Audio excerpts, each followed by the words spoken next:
There are things in the Warhammer universe that were never meant to be uncovered, not because they are too terrible or too dangerous, but because they are too close to a truth the Imperium itself refuses to face.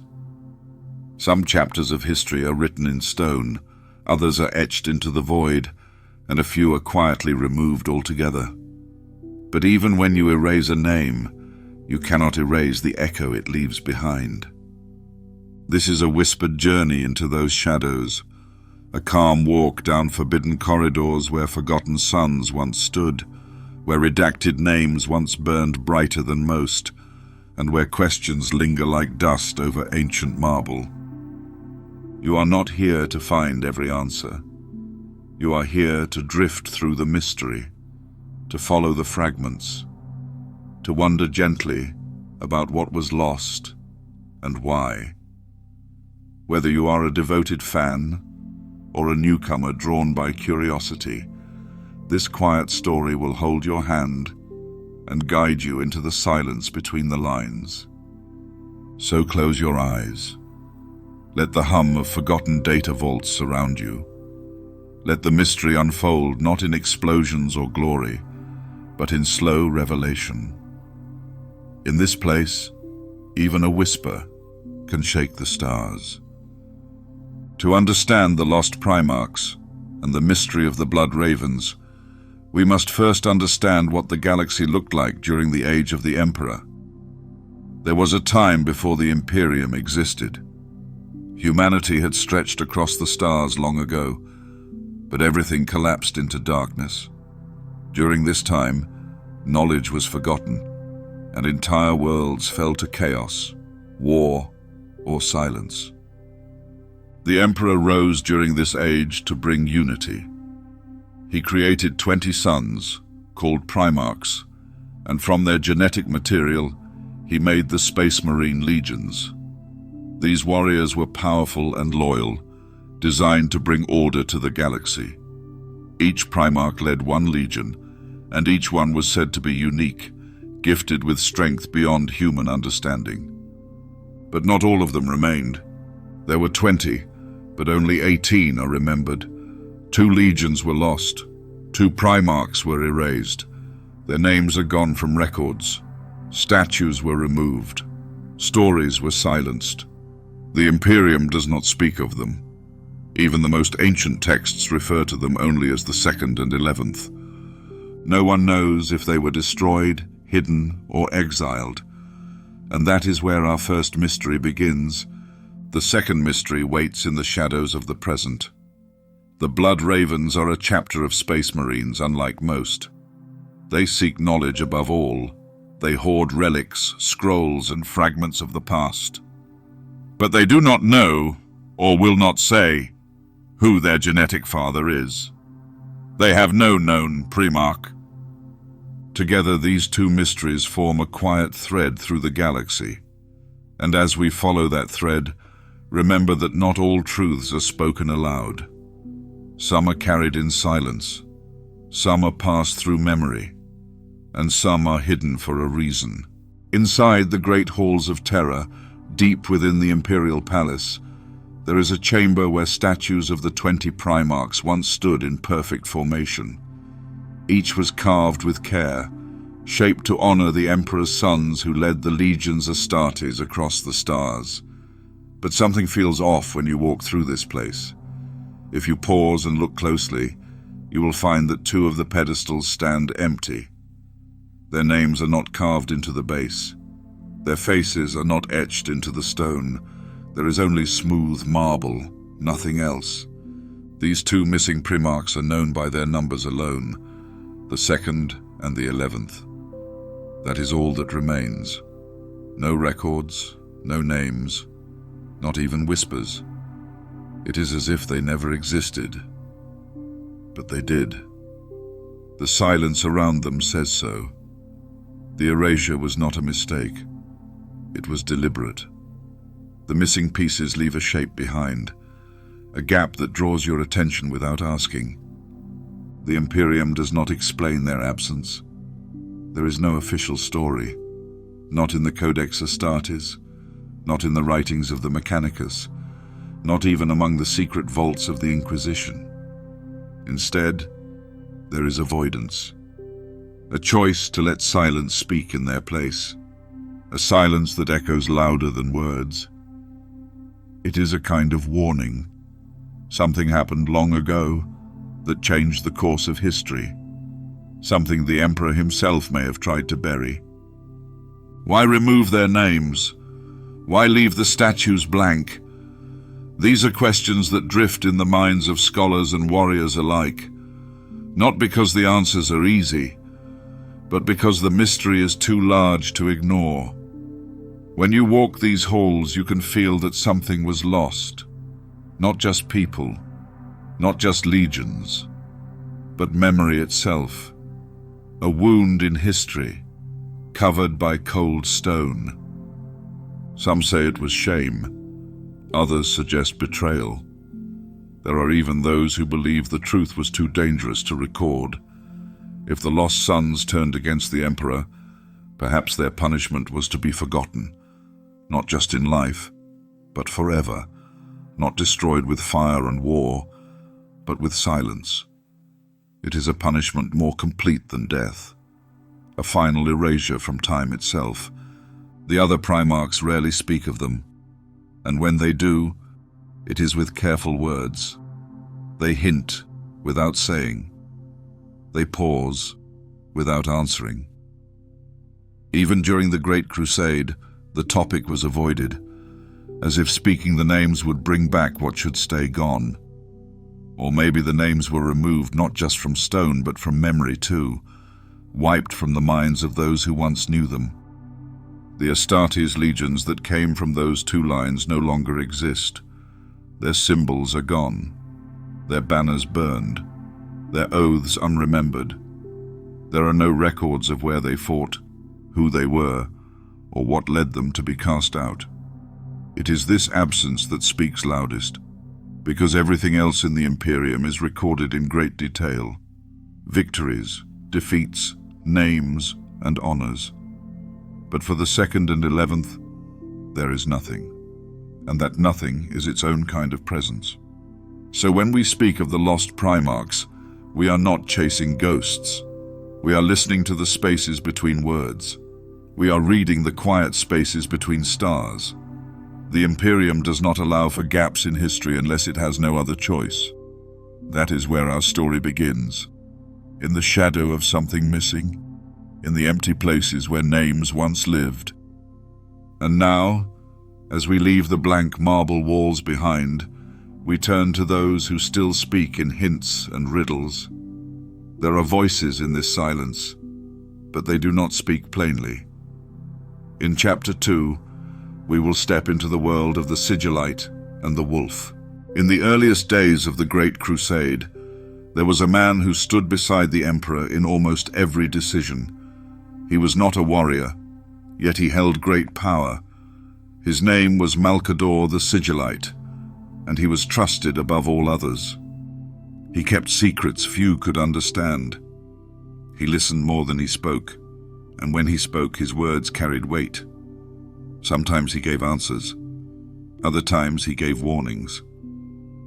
Among the many mysteries Malcador guarded, the subject of the lost Primarchs sat quietly in his shadow. He never explained their fate, but he gave hints, as if to test whether others were ready to hear. He once spoke of brothers who failed, of legions that had to be removed. He did not say their names. He only confirmed that something had gone wrong. When Malcador said that some truths could harm the Imperium more than lies, he was not speaking lightly.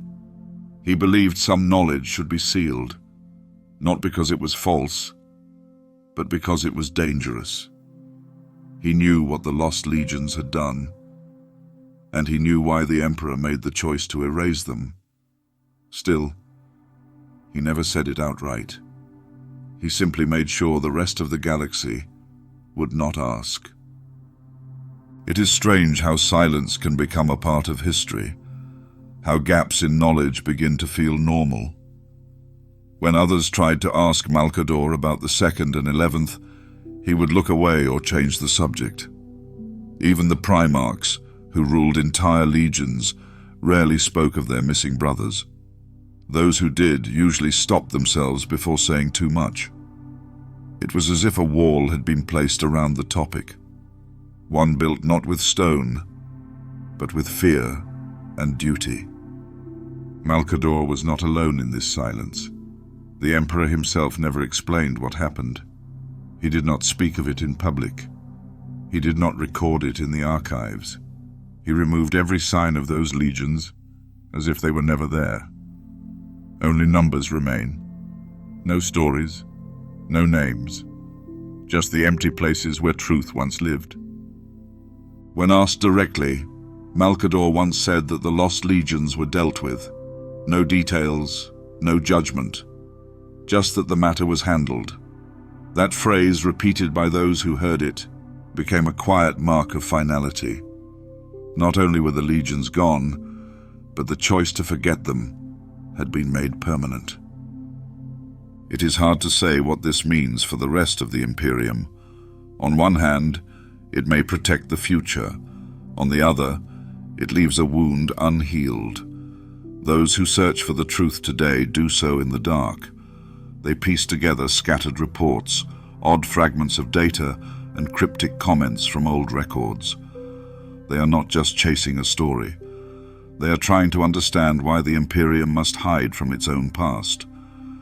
The idea of erasing a Primarch is not small. These were beings created by the Emperor himself. They were designed to be perfect leaders, the heart of each legion. To remove one is to admit failure on a scale few can accept. To remove two is something else entirely. And when the man trusted to guard the Emperor's secrets chooses not to speak, the silence becomes even more powerful. As we step away from the Sigilite's shadow, we find others who knew the lost sons. Not in full, but through brief encounters and careful words. The ones who remained carried memories they rarely shared.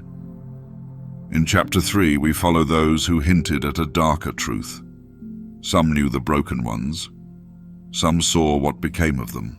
Not all the Primarchs kept silent. A few gave careful clues. They did not speak directly about the missing ones, but what they said carried weight.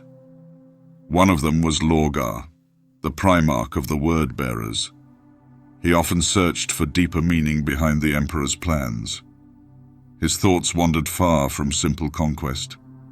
He wanted answers.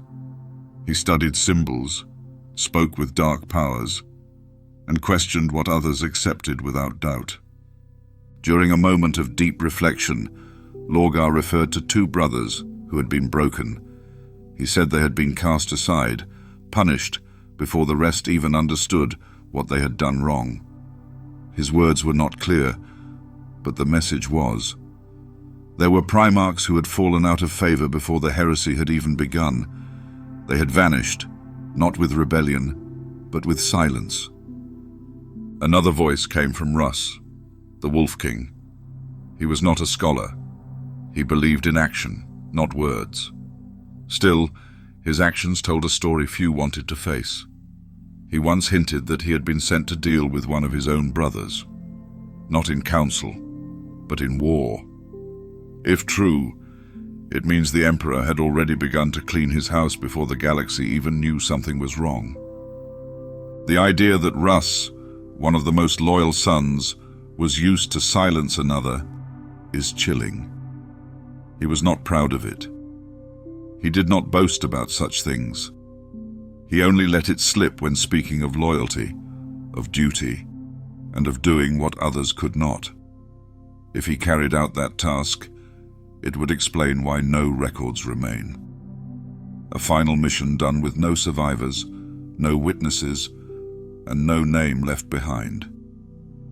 These quiet remarks give shape to the silence. They do not fill in the story, but they outline it. If two legions were removed by order of the Emperor, with help from his other sons, then the loss was not an accident. It was a decision, a choice made to protect something larger. But from what exactly, no one says.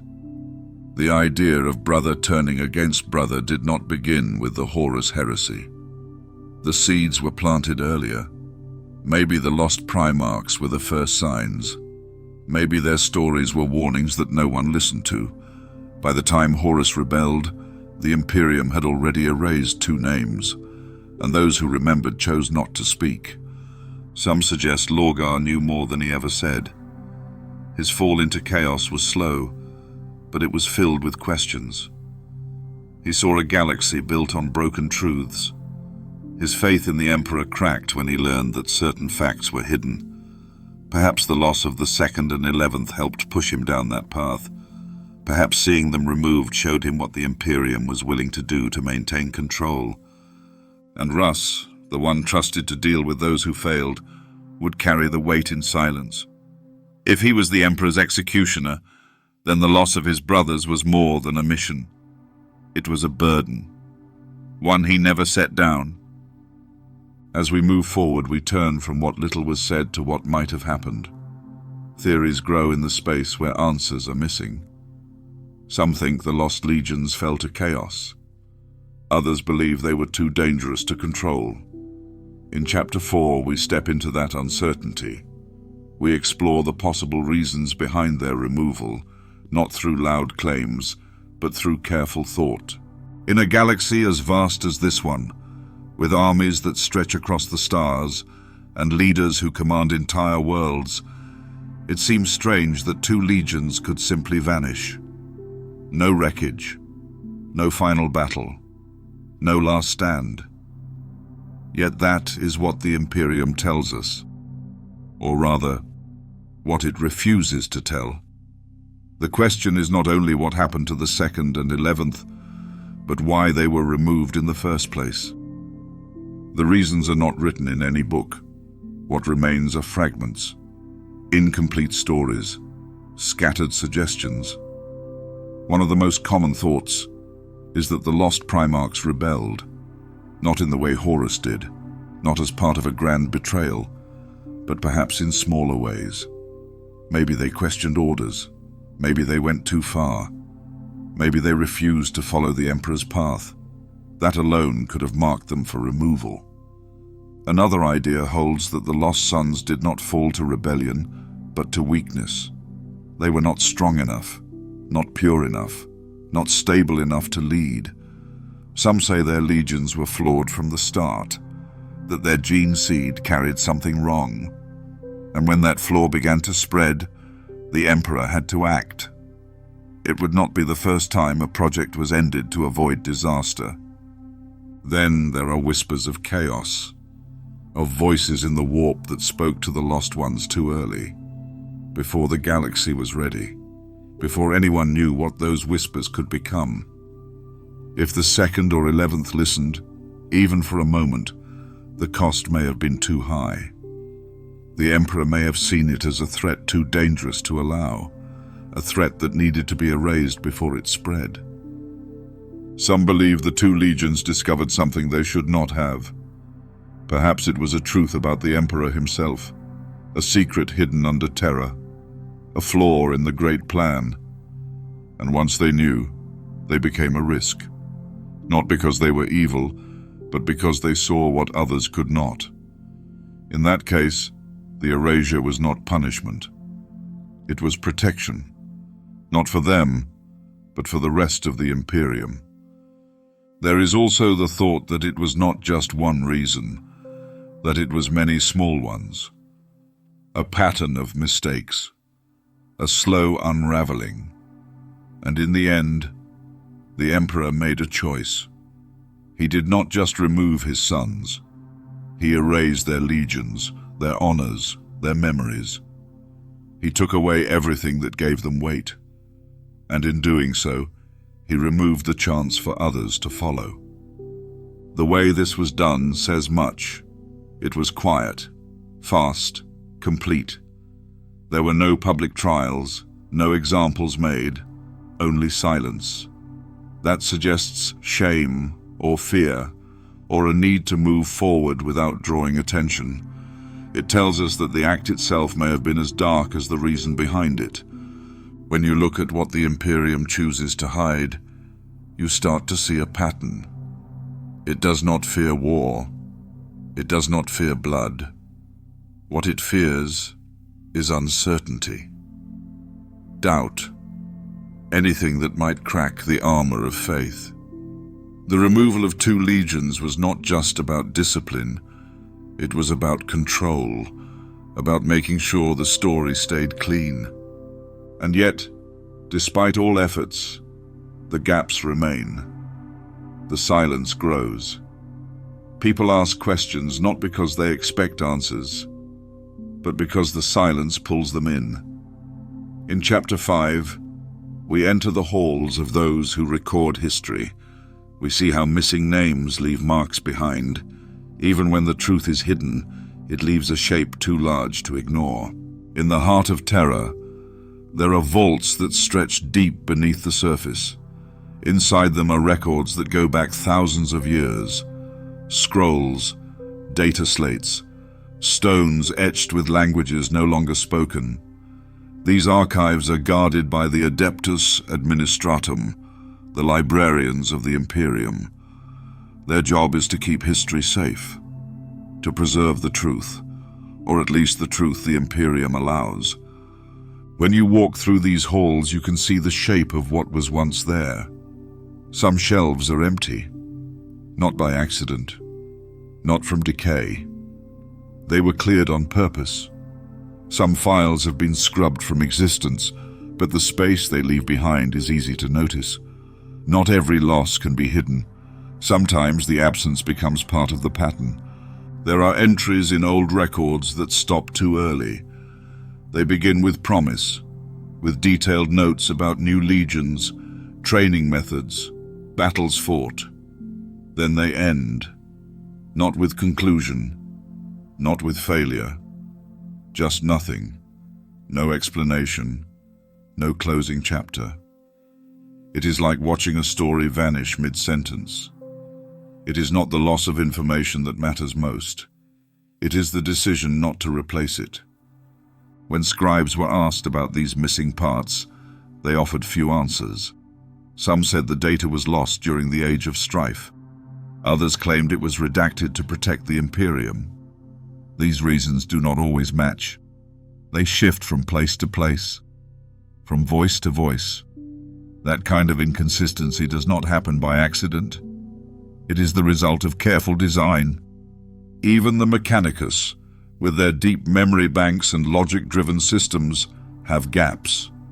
Their records show 2 legions removed from their order of battle, their symbols gone, their names marked only as sealed.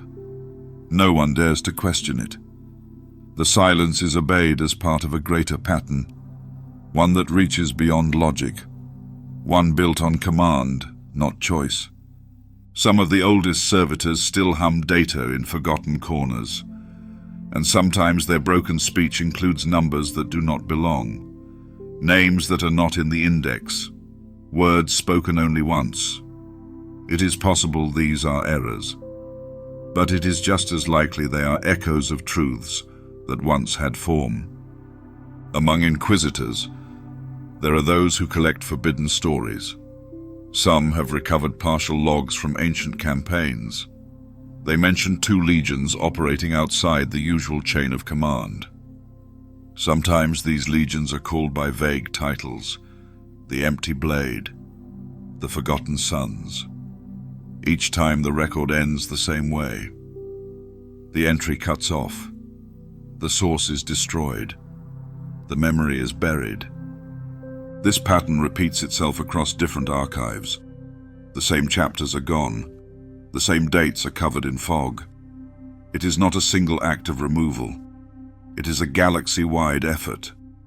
A silence spread through every level of Imperial knowledge. Not just deletion, but prevention. A wall that was not built overnight. This level of erasure requires agreement, not just from scribes and clerks, but from the highest powers, from the Emperor, from the custodians, from those who knew the price of keeping such secrets. And even with all that care, The questions have never gone away. They live in the minds of scholars, in the dreams of space marines, in the notes that still get copied before they vanish. When a name is forgotten, it does not always stay buried. Sometimes it grows in the silence. In Chapter 6, we step away from terror and move toward the edge of known space, toward legends that speak of legions lost not to death, but to exile. There are those who believe the missing ones still exist, hidden, waiting, or changed. Beyond the stars mapped by the Imperium lies a region no chart can hold. The warp is not space, it is not time. It is a current of chaos where thought becomes shape and truth becomes fog. It connects all worlds, yet belongs to none.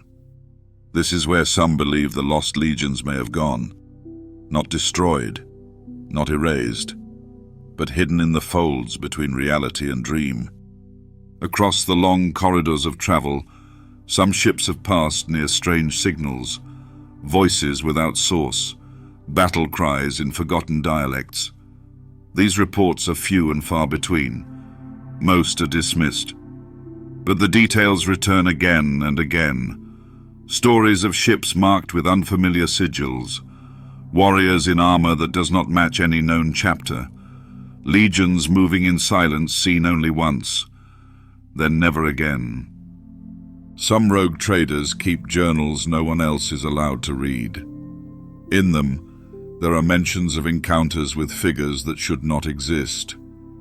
They speak of disciplined armies appearing in places where no Imperial forces had been sent, units that do not respond to hails, soldiers who vanish the moment they are tracked.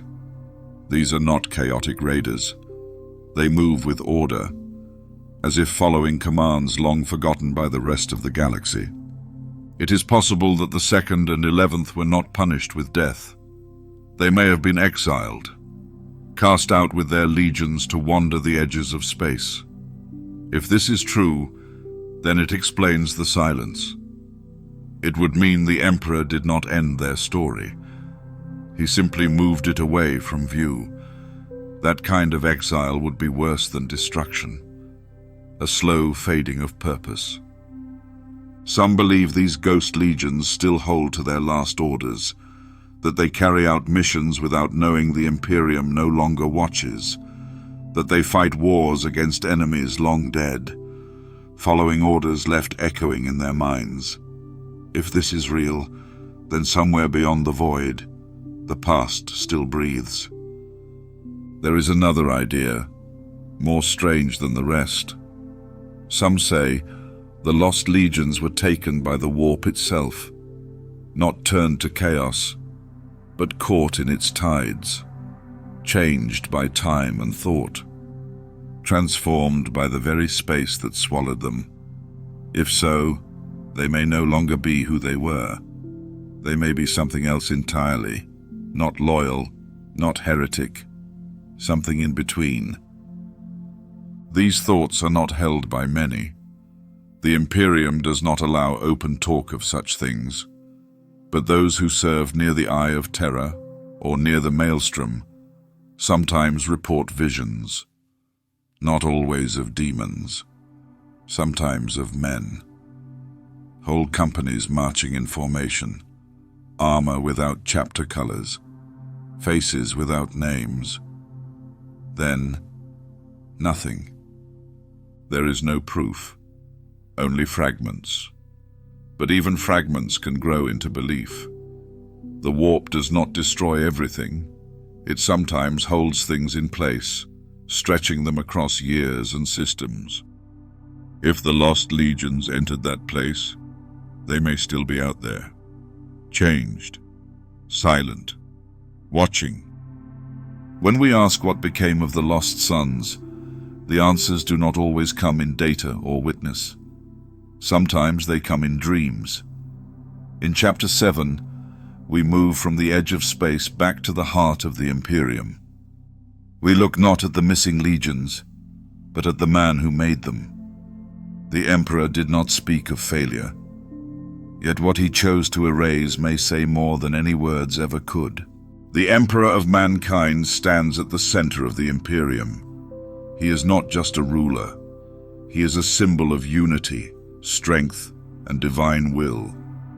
His image is found on every world. His name is spoken with reverence. Yet even the strongest light can cast a long shadow. The silence around the lost Primarchs may be part of that shadow. A decision made not from power, but from fear. Or maybe guilt. The creation of the Primarchs was the Emperor's greatest achievement. Each one was built with care, shaped to lead and inspire. They were more than warriors. They were sons. They were meant to be perfect. But perfection is not easy to control. Each Primarch grew with traits that were strong, but also unpredictable. Some were proud. Some were distant. Some saw more than they should have. And two, perhaps, were flawed in ways the Emperor could not fix. If the 2nd and 11th showed signs of breaking away early, then the Emperor faced a choice.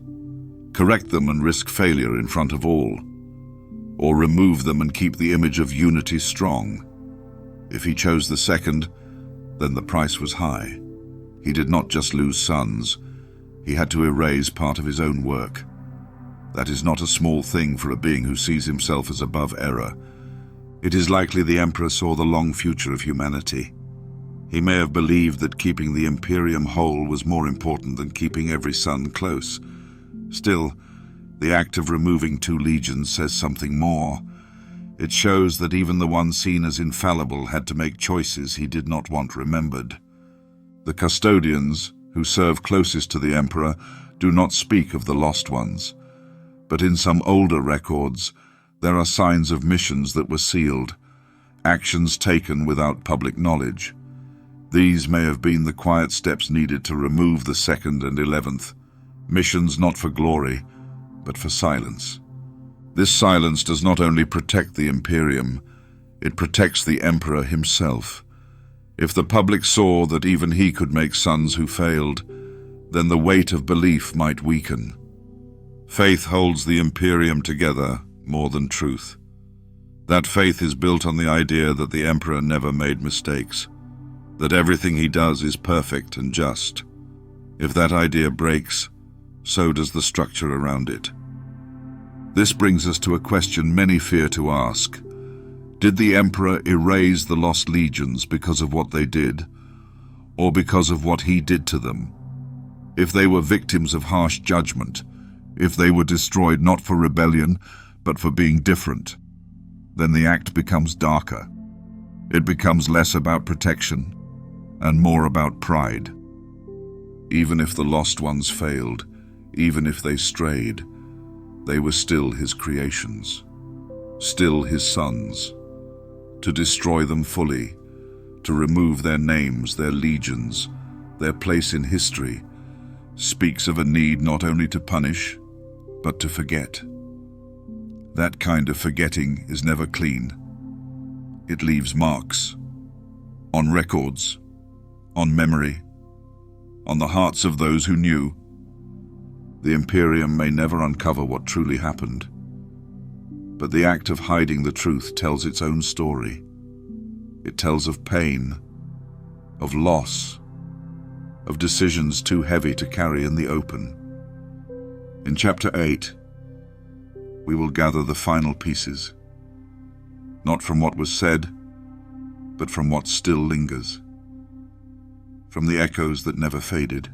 When a name is removed from stone, it does not mean the memory is gone. When a record is burned, it does not mean the truth disappears. Something always remains, a mark on the wall, a gap in a list, a silence that draws attention. The lost Primarchs may be gone, but they left behind more than the Imperium expected. Their absence still shapes the way people think. It still raises questions that no one dares to answer directly. Some chapters of Space Marines show odd behavior when asked about their origins. Most are proud of their Primarchs. They carry their names into battle. They wear their colors with purpose. But there are a few who give no name, who offer no link. They speak only of duty and silence. This does not prove they come from the lost legions, but it makes you wonder. If a chapter cannot name its father, maybe the father was never meant to be remembered. There are also strange pieces of war gear found in places they should not be. Relics that carry marks not found in any current chapter. Pieces of armor with symbols that match nothing known. These objects are rare. When they appear, they are often taken quickly by inquisitors or hidden away by the Mechanicus. It is not because they are dangerous. It is because they do not fit. They come from a history that is not supposed to exist. Among the psychers of the Imperium, some speak of dreams filled with voices they cannot name, visions of battles not recorded, of legions fighting under banners no one recognizes. These dreams come without warning. Some see them as warnings. Others see them as memories from the warp. If true, then the lost legions still have a voice that moves through time without shape. There are theories that the lost Primarchs might return one day, that they were not destroyed, only hidden, waiting for the right moment, for a crisis so great that even forgotten tools must be used again. It is a quiet idea, not spoken in command halls but in dark corners, in the minds of those who look too deeply. If the Emperor left them in silence to preserve order, would he ever break that silence to save the Imperium again? Some even believe the legions were never lost, that they changed names, changed colors, and blended into other parts of the Imperium, that the truth is hidden in plain sight. If this is true, then they are not ghosts. They are shadows beside us, watching, serving, silent by choice. The echoes left behind by the lost sons are not loud. They are not found in great speeches or monuments. They are found in quiet places, in the hesitation before a question is asked, in the marks that do not match, in the feeling that something is missing, even when no one admits it. We have walked through this mystery together, not to solve it fully, but to understand how deep it runs. The lost Primarchs are more than a secret. They are a reflection of what the Imperium fears most. The idea that even perfection can break, that even the strongest hand must sometimes cover its own tracks. As we leave this part of the story, we shift to another puzzle. Not a silence, but a question.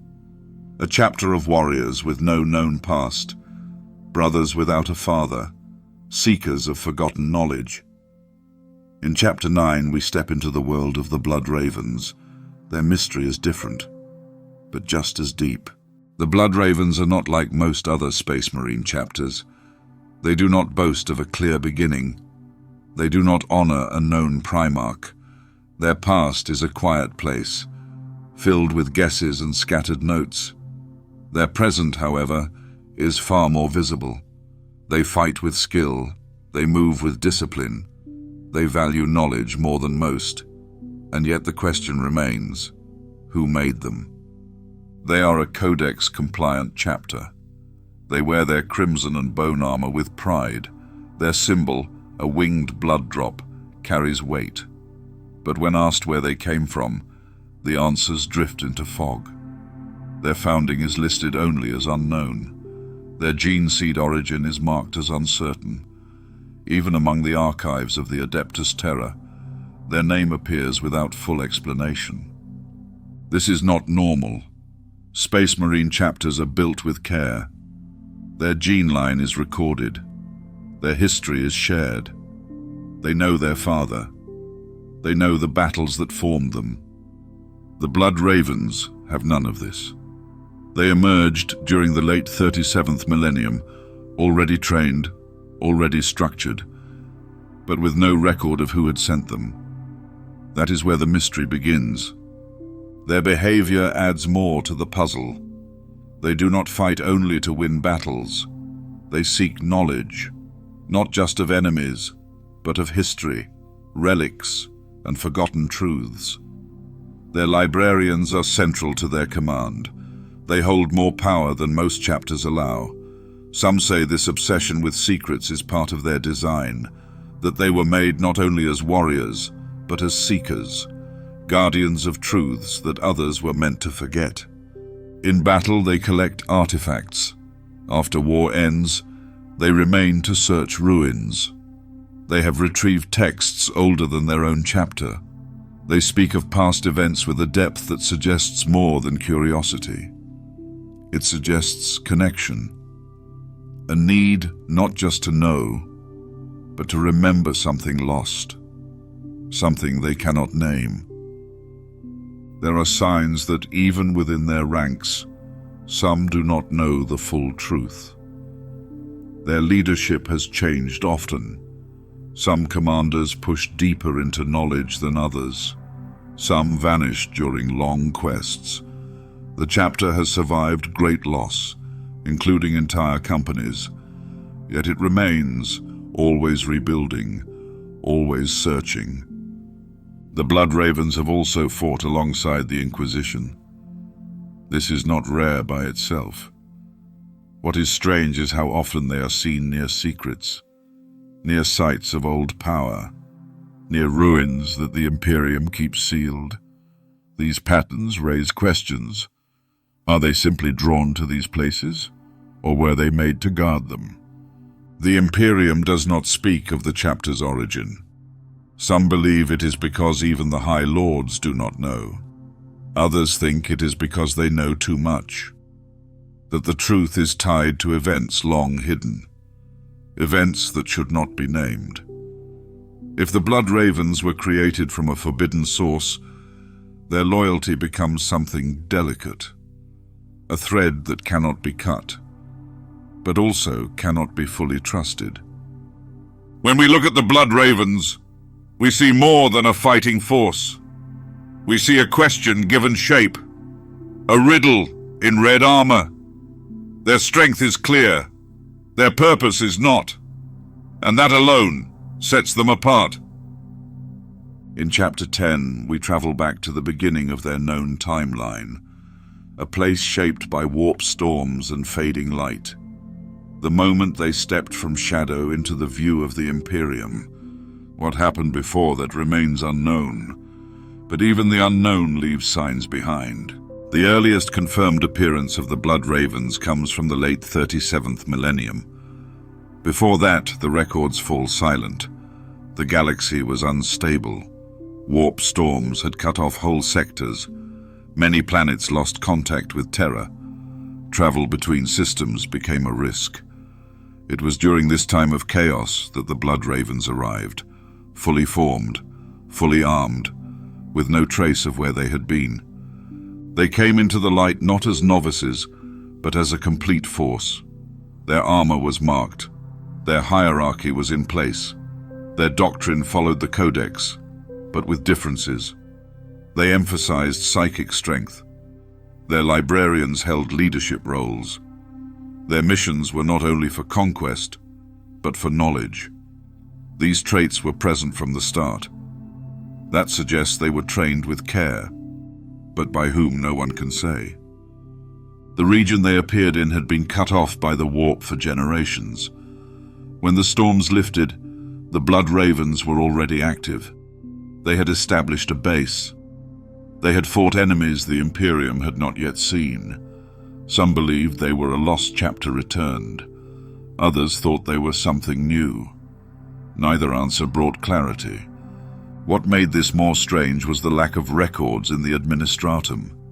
New chapters are always logged. Their gene seed origin is always known. But for the Blood Ravens, there was no matching entry. No mention of their founding in the High Lord's archives. No known source for their gene seed. The Adeptus Mechanicus could not trace the patterns in their implants. Everything pointed to a start that did not follow Imperial law. Some thought the records had been lost during the warp storms, that the paperwork had burned while the galaxy shifted. But this did not explain their behavior. Their early campaigns showed a focus on ancient ruins, forgotten outposts, hidden vaults. They seemed to know where to look, as if they had maps no one else had seen. That kind of knowledge does not come from chaos. It comes from planning. There are fragments of writing found in their early missions that speak of guardianship, that they were placed to protect things, not people, not planets, but knowledge, artifacts, records. As if their goal was not to win battles, but to stop certain truths from vanishing or from being found. This role was not declared openly, but their actions showed it again and again. They chose assignments that others overlooked. They fought for places that held little value, unless you cared about history. The pattern grew with each campaign, and so did the questions. Why were they placed in such a lost part of space? Who gave them their first orders? Why did they never speak of their founding? Some say they do not know, that their own past is a mystery to them. Others think they do know, but have sworn to keep it hidden. Either way, the silence around their creation mirrors the silence that surrounded the lost legions. It is possible the warp itself played a role, that the chapter came through, it changed, formed in places beyond time, returned without explanation. If that is true, then they are more than a lost chapter. They are a chapter shaped by something outside of reason. As we look deeper, similarities begin to form, patterns that link the Blood Ravens to a past they never name.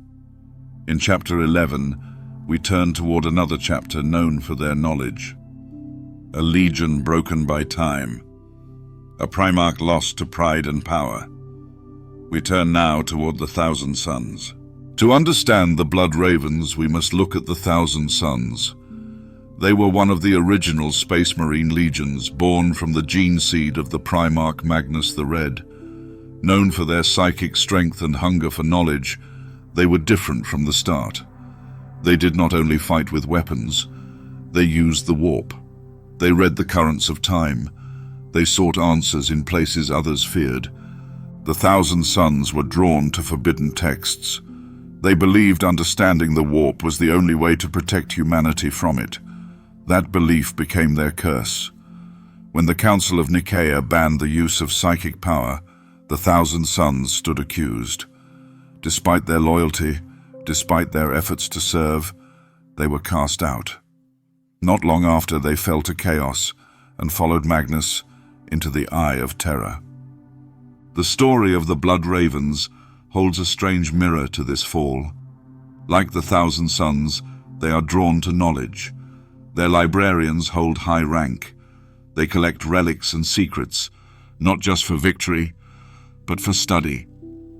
Their devotion to uncovering truth is strong, sometimes stronger than their loyalty to Imperial command. These traits reflect what the Thousand Sons once were before their fall. Their colors echo the same pattern, the deep red of their armor, the gold trim on their helmets and shoulder plates. While not identical, the visual connection has raised questions. More than one scholar has noticed the match. More than one scribe has asked if the link is deeper than paint. There are also shared phrases. Some words used in Blood Ravens rituals match ancient phrases once used by the Thousand Sons. Not many, just a few. But even a few can lead to patterns, especially when those words are found nowhere else. If the Blood Ravens were made from the gene seed of the Thousand Sons, then they would carry part of that legacy. It would explain their psychic focus, their desire to guard ancient texts, their strange origin. But if that is true, it also means they were made from a traitor line, a line declared corrupted. That is a secret the Imperium would never allow to surface. It would turn trust into doubt, faith into fear. Some think the Blood Ravens were created in secret, that someone used recovered gene seed from the Thousand Sons and formed a new chapter, not to repeat the past, but to fix it, to create a version that would remain loyal, a version that could guard the knowledge others could not be trusted to hold. Others believe they were survivors, that when the Thousand Suns fled into the Eye of Terror, not all went with them. A fragment may have stayed behind, loyal, silent, and over time formed something new, a chapter born from a broken past, but shaped by purpose. These ideas are not accepted openly. They live in whispered theories, in careful research locked behind vault doors. But the similarities remain. They do not prove the Blood Ravens are descended from the Thousand Suns, but they do suggest a shared design, a path shaped by the same hands. The Blood Ravens do not speak of these connections. If they know, they keep it guarded. If they do not, their actions still echo that lost legion. In Chapter 12, we will follow the librarians more closely. Their roles, their power, their secrets. We will see how deep the hunger for knowledge goes, and whether it is a gift or a warning. Inside the halls of a Blood Raven's strike cruiser, the loudest sound is often silence. Not the silence of rest, the silence of thought, of minds reaching into places others avoid. At the center of this quiet lies the Librarius. It is not a place for scrolls and simple records. It is the core of the chapter's power. It is where the librarians study the warp, not just to fight, but to understand. Not to destroy, but to know. Unlike most chapters, where psychers serve under command, the Blood Ravens give them high rank. Many of their leaders have been librarians. Some have held both wisdom and command. The line between warrior and scholar blurs here. Their minds are trained to move through logic and mystery at once. The warp is dangerous, but to them, it is also familiar. They do not fear the unknown. They collect it. Each campaign ends not just in victory, but in discovery. They gather relics from ruins others have left behind. They study texts that have no source. They ask questions even when answers carry risk. The warp speaks in symbols and pressure. The librarians listen without flinching. Some outsiders believe the chapter's obsession with knowledge has a cost, that the more they learn, the more they risk losing themselves. But the Blood Ravens do not agree. They believe the true danger lies in ignorance, in letting ancient power go unguarded. Their librarians are not only keepers of lore, they are sentinels, protecting truths too sharp to leave uncovered. Inside their vaults are items that do not appear on any official register, devices too old to trace, books written in languages not used by the Imperium, seals broken long ago and carefully remade. These things are not always used. Sometimes they are simply kept, preserved with care, stored under layers of caution. Among the librarians themselves, not all agree on how far the search should go. Some believe there are lines that must never be crossed. Others think every truth has value, no matter the cost. This difference creates tension, a quiet conflict that rarely breaks into open disagreement. Still, the pressure grows with each new find. The chapter's most gifted librarians have vanished under strange conditions. Some were lost in battle. Others disappeared during deep searches on ancient worlds. One was last seen near a vault sealed since the Great Crusade. His final words were not recorded, only the silence that followed. Even with these risks, the Blood Ravens continue. They do not stop collecting. They do not stop reaching.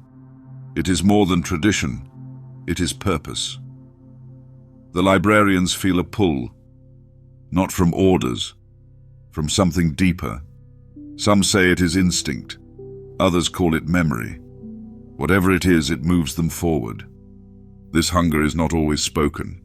It lives in the way they move through ruins, in the way they study a single fragment for hours, in the way their eyes seem to drift beyond the room. They are not lost in the warp. They are tuned to it, listening for echoes, for warnings, for forgotten names. Their power is real. Their discipline is strong. But they walk close to a line, one that others fear to cross. That line is not always clear. Sometimes it shifts, and when it does, the past starts to feel close. In Chapter 13, we explore the strange relics they have recovered, items older than their chapter, marks that hint at origins buried under layers of denial. The galaxy is filled with ruins, temples shattered by time, data vaults turned to dust, worlds forgotten by chart and memory. But the silence left behind does not mean the story has ended. In some places, the silence listens. It holds what others chose to forget. In this quiet, two shadows remain: the lost legions and the blood ravens, separated by time, linked by absence, both shaped by what cannot be named. The 2nd and 11th Primarchs were removed not only from history, but from thought. Their names erased, their banners gone. Yet the shape of their loss never faded. The halls they once filled remain. The gaps in record remain. The caution spoken by their brothers remains. Their story is not told in words. It is told in what was left out. The blood ravens move through a different kind of silence, not one forced from outside, but chosen from within. They do not claim a Primarch. They do not offer a founding. They search for what others leave buried. Their silence holds purpose, not to erase, to protect, maybe even to repent. These two stories run alongside each other, the lost sons who may have failed, and the chapter who may carry their memory, not through name, through action, through the way they move in shadow, through the way they treat knowledge as sacred, as if they know that truth, once broken, cannot always be restored, only guarded. If the blood ravens are descended from a forbidden line, then their silence is a shield. If they were made from what the Imperium tried to forget, then every battle they fight becomes more than survival. It becomes a choice to serve in spite of origin, to protect even when trust is denied. It may be that the lost legions were truly destroyed, that no part of them remains, but it may also be that pieces were saved, reborn in secret, placed where they would be needed, not to lead, to watch, to remember. The Imperium runs on loyalty, but it survives on silence. Not all truths serve the cause. Some would crack the armor of belief, so they are locked away, covered by fear. But silence, when left too long, begins to whisper. It turns absence into presence. It turns memory into echo. The blood ravens stand now as more than a mystery. They are a reflection of the cost of hiding truth. A chapter shaped by loss, built on questions, carrying pieces of a legacy they never speak aloud. Whether they are connected to the lost legions or not, they live as if they are, as if the past chose them to carry what others could not. This does not make them weak. It makes them careful. It gives them weight. Their path is not marked by clear banners. It is marked by restraint, by purpose held in silence, by the idea that some duties do not come with glory, they come with burden. When we look across the stars and wonder what was lost, we must also ask, what was saved? What was reshaped? What was set aside not to be forgotten, but to be guarded from those who could not bear its truth? In the end, what was forgotten may still watch from the dark, and what watches may one day return. You have followed the path through halls without names, through records without voice, through battles that echo in shadow rather than song. The mystery was never meant to be solved with one truth. It was meant to be felt. It was meant to guide you into places the Imperium dares not step. The lost Primarchs remain hidden, their names carved only in memory, their legions erased by the hand that made them. The Blood Ravens continue their watch, quiet, patient, unfolding their story one relic at a time. Each fragment they hold might carry more than history. It might carry a choice that was never spoken aloud. In this galaxy, silence is not weakness. It is armor. It is the shape of restraint when truth cuts too deep. The quiet spaces between names hold just as much meaning as the loud victories etched in stone, perhaps more.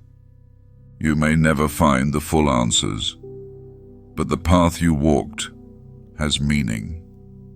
The shadows you explored hold shape, and the echoes you heard along the way will remain with you long after the voices have faded. Now rest. Let the stars drift quietly beyond the glass. Let your breath steady. The questions are still out there, but for now, they can wait. The silence is watching, and it is enough.